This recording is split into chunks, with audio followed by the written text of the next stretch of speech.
मोदी जी ने भी बोला है मेक इन इंडिया, तो मोदी जी इस पे ध्यान देंगे। यूरोपियन मार्केट खास करके है और साउथ अमेरिका भी है।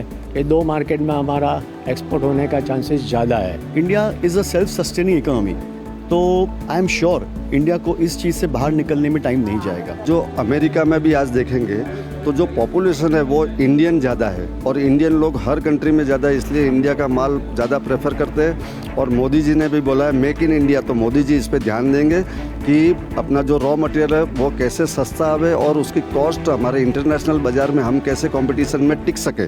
यूएस टैरिफ का असर टेक्सटाइल मार्केट पर कितना होगा ये समझने के लिए हम पहुंचे हैं मुंबई के हार्ड सेल के मामले में सबसे बड़े बाजार स्वदेशी मार्केट पर। हमारे साथ है सुधीर शाह, उनसे बात करते हैं। सुधीर जी, आपसे जानना चाहूँगा, आप पिछले 55 सालों से इस इंडस्ट्री से जुड़े हुए हैं। इस टैरिफ को लेकर सबसे पहले बताइए, यूएस में हमारा कितना माल एक्सपोर्ट होता है, कितना व्यापार वहाँ पर है इस सेगमेंट में? हमारा यूएस मार्केट में करीबन कॉटन आइटम्स का 45% जितना माल एक्सपोर्ट होता है, जिसमें कॉटन पर्दे, कर्टन्स, बेडशीट्स और रेडीमेड गारमेंट्स भी है। तो पहले तो थोड़ा धक्का लग सकता है क्योंकि बहुत एक्सपोर्ट होता है, लेकिन धीरे धीरे वी आर अश्योर कि भाई हमारे पीएम ने जो कॉन्फिडेंस बताया है उससे हमारी इंडस्ट्री को ज़रूर उसका लाभ धीरे धीरे मिलेगा।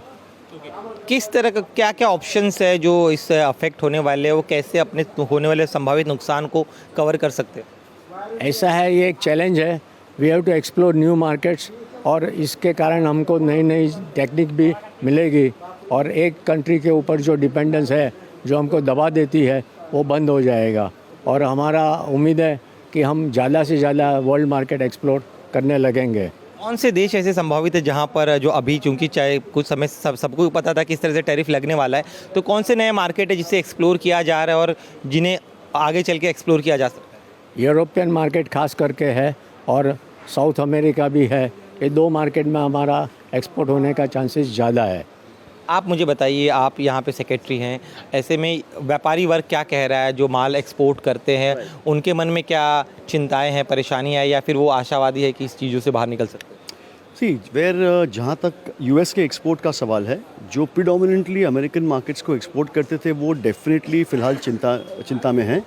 मगर देख, ये चैलेंज है एक जो पहले कभी ऐसा हुआ नहीं है। So everybody is working out a way कि इससे कैसे बाहर निकल सके।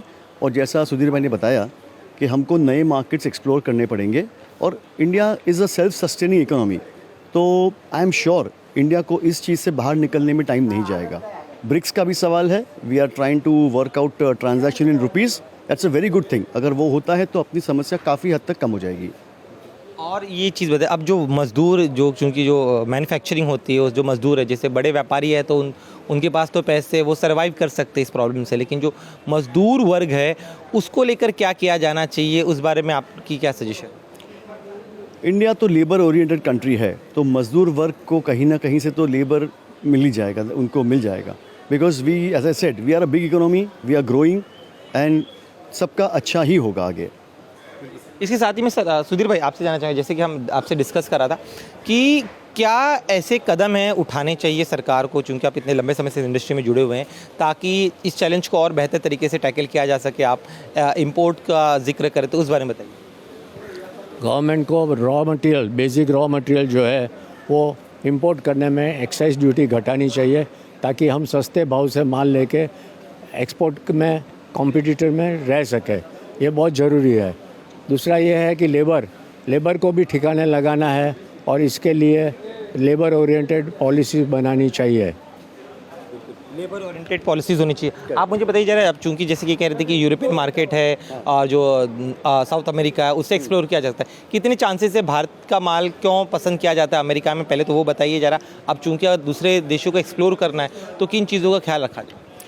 नहीं, as I said, raw material का कॉस्ट बढ़ रहा है तो वो एक चिंता का विषय है। और जहाँ तक यूएस का मार्केट्स है, वो इंडिया का क्यों प्रेफर करते हैं, क्योंकि इंडिया कैन गिव वैरायटी। वो it is not dependent only on quantity. जैसे आप चाइना पकड़ो तो उनके क्वांटिटीज़ बहुत बड़े बड़े चाहिए।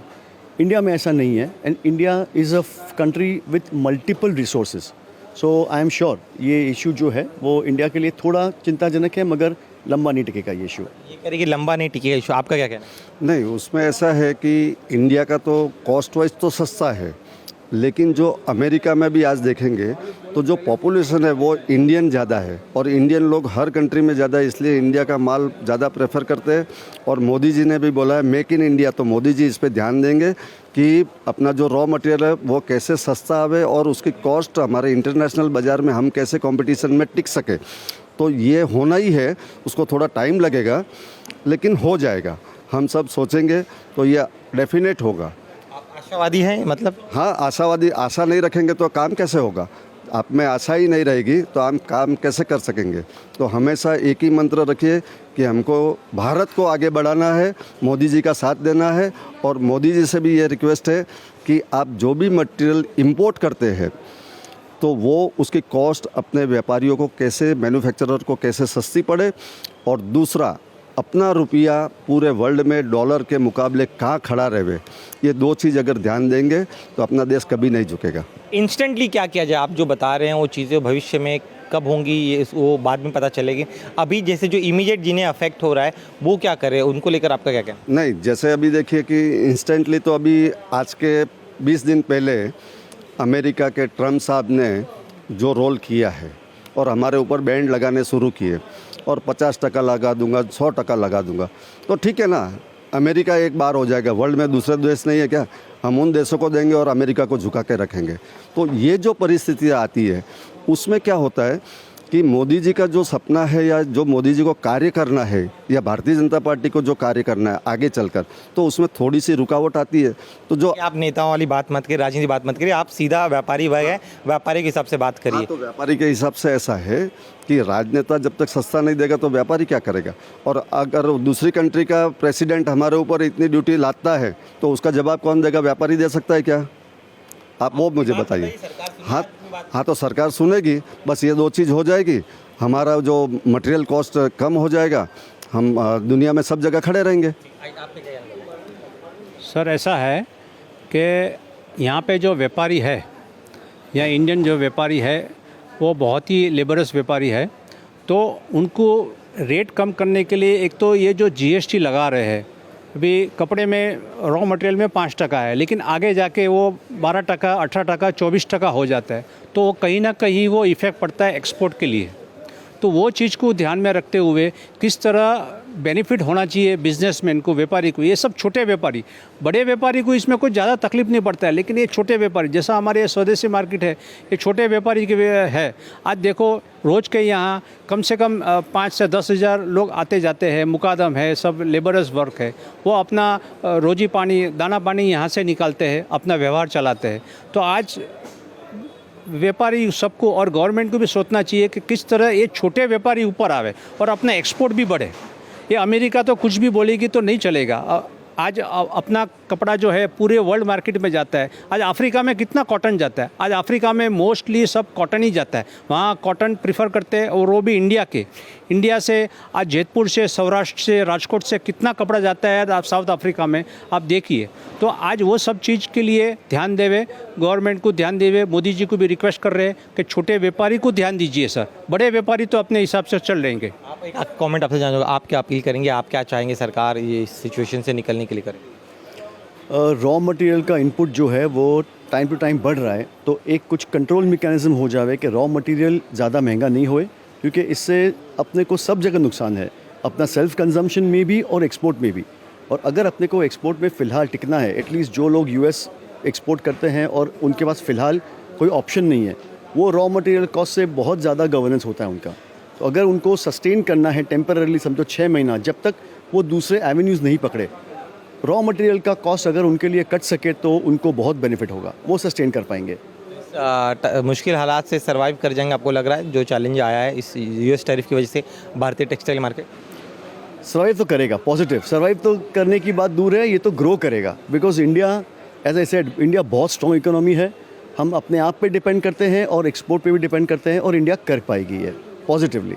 शुक्रिया हमसे बात करने के लिए। तो सुना आपने कि जैसे कि ये कह रहे कि भारत जो है बहुत ही मजबूत अर्थव्यवस्था, बहुत बड़ा बाजार है, ऐसे में भले ही टेम्परेरी दिक्कतें नज़र आ रही हों, लेकिन लॉन्ग टर्म में भारत बड़ी आसानी से इस मुश्किल हालात से निकल जाएगा। ज़रूरत है कि अब नए बाजार को एक्सप्लोर किया जाए। कैमरामैन विजेंद्र के साथ दिनेश मौर्य, इंडिया टीवी, मुंबई।